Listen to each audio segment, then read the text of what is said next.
Bonjour à tous, on se retrouve aujourd'hui sur l'Argus.fr, cap au sud-ouest, direction Pays Basque pour ce nouvel essai. Nous allons parler électrique, nous allons parler production chinoise, évidemment par les temps qui courent, cela semble incontournable.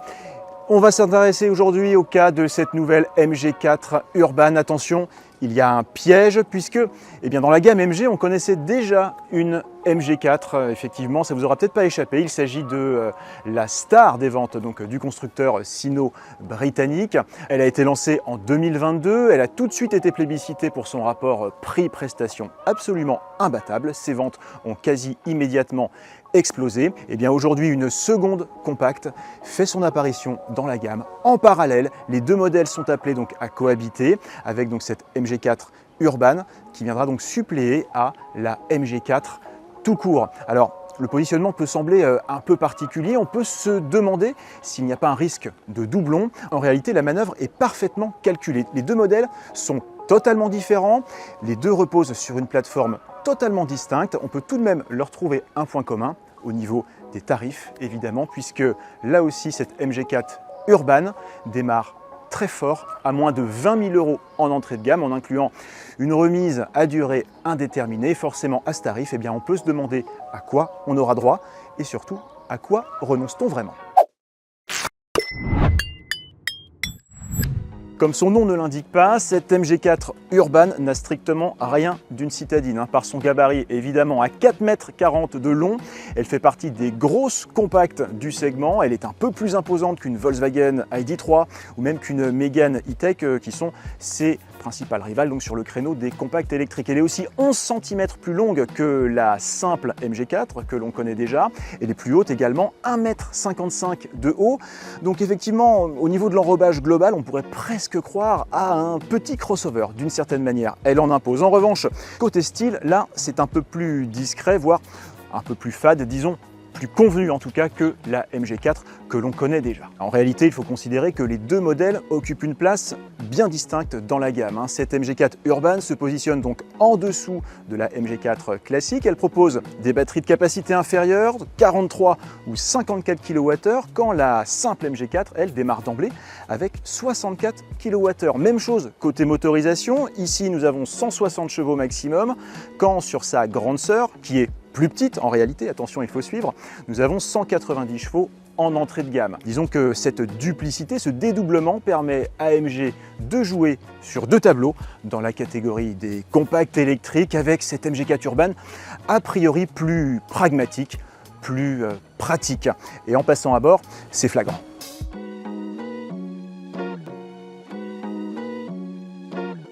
Bienvenue à bord. Alors là, on profite très concrètement de son gabarit franchement costaud. On dispose tout de même de 2,75 m d'empattement. Donc pour une compacte, c'est tout simplement énorme. Au niveau de l'espace à l'arrière, comme vous pouvez le constater, on est particulièrement bien reçu. Aucun problème donc pour deux adultes, même de grand gabarit, jusqu'à 1,90 m. Effectivement, on n'est absolument pas gêné aux entournures, même en garde au toit, vu que la découpe du pavillon est quasiment rectiligne. Forcément, ça va se traduire sur un espace à bord, sur un volume intérieur assez généreux. Pour la place centrale, pas de miracle comme toujours. Au niveau du dossier, c'est un peu raide, mais par contre, on dispose d'un plancher parfaitement plat, donc y voyager, y passer quelques kilomètres n'aura absolument rien d'un calvaire. Donc on a bien affaire à une compacte presque taillée comme une familiale. Même constat côté bagages avec 480 litres de volume à disposition au total, en comptant un double fond assez généreux. Donc très clairement, oui, c'est nettement supérieur à ce qu'on trouve à bord de la plupart de ses rivales, donc Mégane E-Tech ou Volkswagen ID.3 qu'on a cité précédemment. Par contre, on trouve tout de même quelques éléments, quelques indices qui trahissent quelques recherches d'économie. Par exemple, pas d'aumônière au dos des sièges avant. La banquette se rabat simplement en 2/3, 1/3. Voilà, niveau modularité, c'est plutôt sommaire. Pas d'accoudoir central, évidemment. Pas d'assise coulissante. Bon, on ne peut pas tout avoir.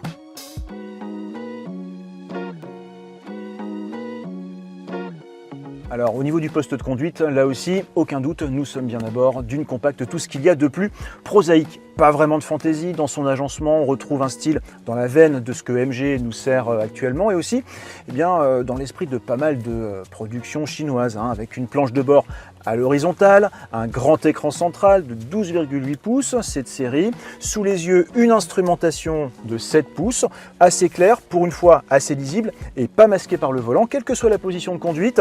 Au niveau de la position justement, c'est vrai qu'on trouve assez facilement sa posture, à condition d'apprécier de conduire un peu au perché, malgré tout. Mais dans l'ensemble, oui, ça reste plutôt bien pensé en termes d'ergonomie. Regardez, on a même droit, toujours, ça devient presque rare, à de vrais boutons, de vrais raccourcis pour certaines fonctions, donc de climatisation ou de commande donc du système multimédia.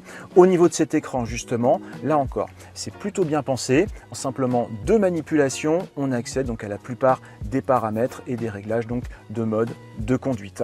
Au niveau donc enfin de la qualité perçue, au niveau de la fabrication, évidemment c'est pas le grand luxe au niveau des matériaux, mais ça paraît quand même assez sérieux en termes d'assemblage, en termes de conception générale. Et puis encore une fois, à ce tarif, peut-on vraiment lui reprocher ?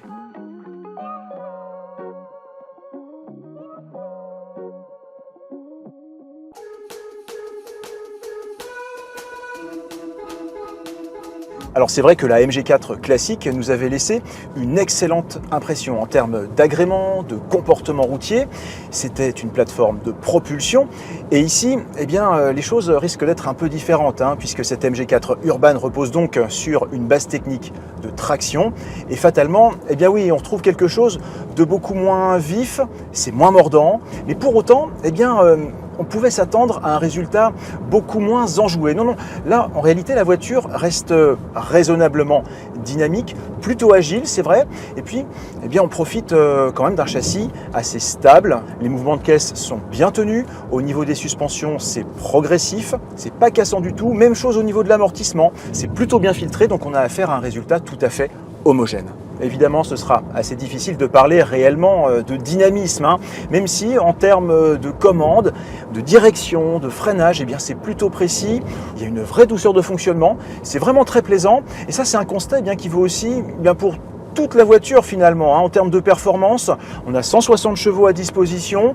Ça peut paraître peut-être un peu limité pour une voiture qui n'est pas spécialement légère, pas extrêmement lourde non plus, environ 1,5 tonne donc pour cette version avec batterie de 54 kWh. Niveau couple, c'est la même chose, 250 Nm, c'est relativement modeste, mais évidemment, comme toujours en électrique, disponible à tous les étages, donc on profite de relances assez énergiques dès le démarrage, très linéaire, mais là encore, le mot d'ordre, c'est la douceur de marche avant tout. On en retiendra aussi la facilité de prise en main. En ville, par exemple, même si c'est une traction, on profite d'un rayon de braquage quand même assez réduit. On a aussi droit à un mode one pedal. Alors malheureusement, justement, ça nous amène au freinage régénératif. On n'a pas de palette au volant pour le régler. Il faudra passer par l'écran central, donc par cette interface. Ça obligera peut-être parfois à quitter la route des yeux, mais dans l'ensemble, là encore, niveau ergonomie, c'est relativement simple. On prend assez rapidement ses marques. Même chose donc pour les assistances à la conduite. On dispose de raccourcis pour les activer ou les désactiver le cas échéant. Concernant la conduite semi-autonome que l'on a pu essayer sur autoroute également, le système s'avère plutôt efficace, peut-être un peu brutal dans ses interventions. Sur autoroute justement, ça nous amène à un bémol sur le développement, sur la mise au point de la voiture peut-être, au niveau de l'insonorisation, des bruits d'air franchement présents à partir de 120 km/h. C'est pas forcément invivable, mais c'est quand même à noter. Peut-être un des indices justement de quelques économies.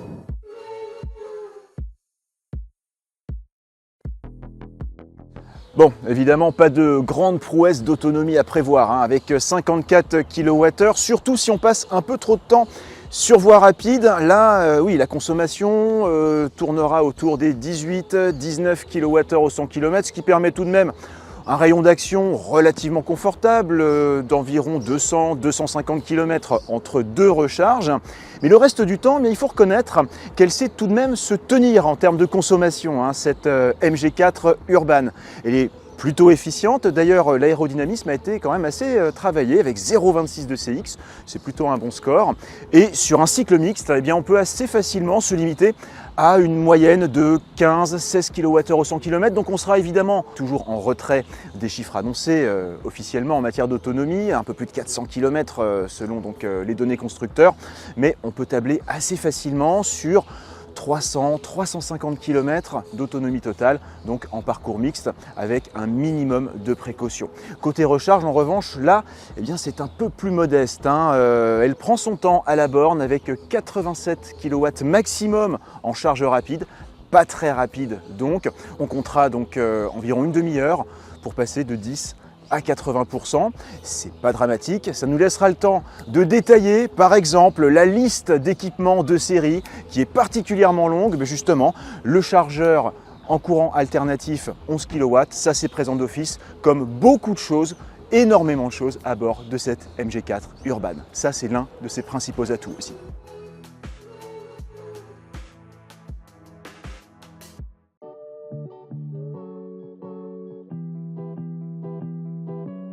Ouais, on confirme. Il n'est certainement pas question d'originalité ni de passion, non, certainement pas dans cette MG4 Urban. En revanche, nous avons certainement affaire à un nouvel outil de conquête assez redoutable dans cette dynamique d'électrification à la chinoise que l'on observe depuis quelques années. Effectivement, en termes de rapport prix-prestation, quasiment personne ne peut suivre, sauf peut-être sa sœur ennemie, la simple MG4 donc, que l'on connaît bien, mais même dans sa version la plus abordable, comparé à notre MG4 Urban dans sa version supérieure, l'écart reste encore en faveur donc, de la Urban, qui reste environ 3 000 € moins cher. Alors effectivement, cet écart assez conséquent pourra se justifier en grande partie par l'écart de prestations en matière de recharge, d'autonomie effectivement. Quelques concessions à prévoir donc en matière de polyvalence, mais évidemment, eh bien, cette MG4 se montrera plus accueillante, plus rationnelle. Finalement, comme toujours,